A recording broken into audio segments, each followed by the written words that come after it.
मुश्किल इस जहाँ में कुछ भी नहीं, फिर भी लोग अपने इरादे बदल देते हैं। अगर सच्चे दिल से हो चाहत कुछ पाने की, तो रास्ते के पत्थर भी अपनी जगह छोड़ देते हैं। नमस्कार दोस्तों, मैं doctor Roshita Khare, consultant psychiatrist and sexologist, practising in Manas clinic Baner, Pune. तो दोस्तों, आज का वीडियो अगर आपको पसंद आता है तो प्लीज़ लाइक, शेयर और सब्सक्राइब ज़रूर करिएगा।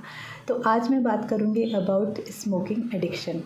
हमने कितनी बार ये देखा है कि नए साल पे लोग रेज़ोल्यूशन लेते हैं कि वो स्मोकिंग छोड़ देंगे, लेकिन जैसे जैसे साल बढ़ता है तो वो अपने संकल्प को भूलने लगते हैं या उस पे खरे नहीं उतर पाते हैं। तो आज मैं इसी बारे में बात करूँगी कि कैसे हम लोगों को प्रोत्साहित कर सकते हैं कि वो स्मोकिंग छोड़ दें। अगर रिसर्चर्स की माने तो भारत में कम से कम 266 मिलियन तंबाकू यूज़र्स हैं, जिसके कारण भारत दुनिया का दूसरा ऐसा देश है जहाँ पे तंबाकू की खपत होती है। और इसी कारण भारत में तंबाकू के यूज़ के कारण बहुत मौतें भी होती हैं। तंबाकू ना ही केवल हमारे लंग्स को इफ़ेक्ट करता है, बल्कि हमारे शरीर के हर एक अंग को इफ़ेक्ट करता है, चाहे वो किडनी हो, चाहे वो लीवर हो या हमारा हृदय हो। तो अगर हम कभी तंबाकू की लत छूट जाती है हमारी, तो इसके ना ही केवल फिज़िकल वेलबींग में मदद होती है, बल्कि हमारे काफ़ी मानसिक प्रॉब्लम्स भी सॉर्ट आउट होते हैं, चाहे हम किसी भी उम्र में हों। तो अगर आप अपने तंबाकू की या स्मोकिंग की आदत को छोड़ना चाहते हैं, लेकिन आप उसमें नाकाम हो रहे हैं, तो होप आज मैं इसमें आपकी कुछ मदद कर सकूं कुछ अपने टिप्स के द्वारा। तो पहली मेरी टिप है कि आप उस मकसद को पहचानें कि आप स्मोकिंग क्यों छोड़ना चाहते हैं। क्या वो हेल्थ इश्यूज़ के कारण आप स्मोकिंग छोड़ना चाह रहे हैं, या आपका परिवार है, आप उससे बहुत प्यार करते हैं, उसके कारण आप छोड़ना चाहते हैं। तो पहले उस मकसद को पहचानिए, और मैं ये भी सुझाव दूँगी कि आप उस मकसद को आप एक पेपर पे लिखिए और उस पेपर को सदा अपने साथ रखिए।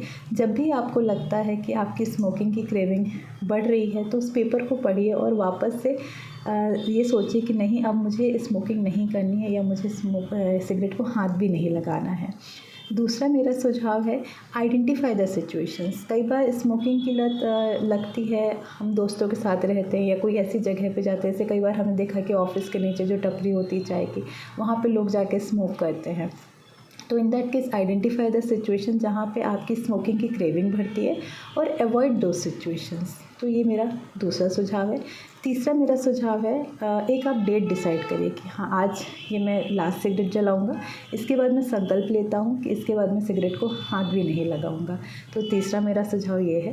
चौथा मेरा सुझाव है कि आप अपने जो फ्रेंड्स हैं, जो रिलेटिव्स हैं, या आपकी फैमिली मेम्बर्स हैं, उनको आप बताइए कि आप स्मोकिंग छोड़ना चाहते हैं। इसमें वो आपकी मदद करेंगे, मतलब वो आपको प्रोत्साहित भी करेंगे, और जब भी आपकी क्रेविंग होती है कि मुझे आज एक सिगरेट जलानी है या सिगरेट लेनी है, इन दैट केस ऑल्सो वो आपको रोक सकते कि नहीं, आपने रेजोल्यूशन लिया है ना, तो आपको अब ये नहीं करना है। पाँचवा मेरा सुझाव है कि जब भी आपको कोई सिगरेट ऑफ़र करता है, जब आपने छोड़ दिया है सिगरेट और कोई ऑफ़र करता है, तो उसको बस ये बोले कि मैं सिगरेट नहीं पीता हूँ, धन्यवाद। और आप उनको भी बताइए कि सिगरेट छोड़ना कितना लाभकारी होता है, जिसके कारण हो सकता है आपसे मोटिवेट होकर दूसरे भी उसको छोड़ दें। छठवां मेरा है कि आप हॉबीज़ डेवलप करिए, अपने लिए टाइम निकालिए, एक्सरसाइज करिए, जिससे कि आपको स्मोकिंग की क्रेविंग में भी मदद होगी और आप थोड़ी डिस्ट्रैक्टेड भी रहेंगे कि मुझे अभी स्मोक नहीं करना है। सातवां मेरा सुझाव है कि जो आप मील्स लेते हैं दिन भर में, उनको डिवाइडेड फॉर्म में लीजिए, एंड मेक श्योर कि आप हेल्दी मील्स लीजिए, कि जिसमें लॉट्स ऑफ फ्रूट हो, या फ्रूट जूसेस हो, या ग्रीन लीफी वेजिटेबल्स हो, जिससे कि आपका पेट भी भरा रहेगा, आपको एनर्जी भी आएगी, आपकी इम्यूनिटी भी स्ट्रॉन्ग होगी, और स्मोकिंग छोड़ने में भी आपकी मदद होगी। लास्ट मेरा सुझाव है कि अगर इन सब के बावजूद भी आप कोशिश करने के बावजूद भी आपकी स्मोकिंग नहीं छूट पा रही है, तो आप एक्सपर्ट ओपिनियन लीजिए। मतलब आप किसी डॉक्टर को मिल सकते हैं, उसका परामर्श ले सकते हैं कि मैंने बहुत कोशिश कर ली है, अब मुझसे नहीं हो रहा है। तो देयर आर सर्टेन मेडिसिन जिससे कि आपकी स्मोकिंग की क्रेविंग कम हो सकती है। उसमें से 2 मेडिसिन जो US FDA अप्रूव्ड है, एक तो ब्यूप्रोपियोन है, एक वेनिसिलिन है। दोनों ही मेडिसिन आप 4 से 10 हफ्ते तक ले सकते हैं, लेकिन डॉक्टर के परामर्श से, क्योंकि कई बार उनके साइड इफ़ेक्ट्स भी हो सकते हैं।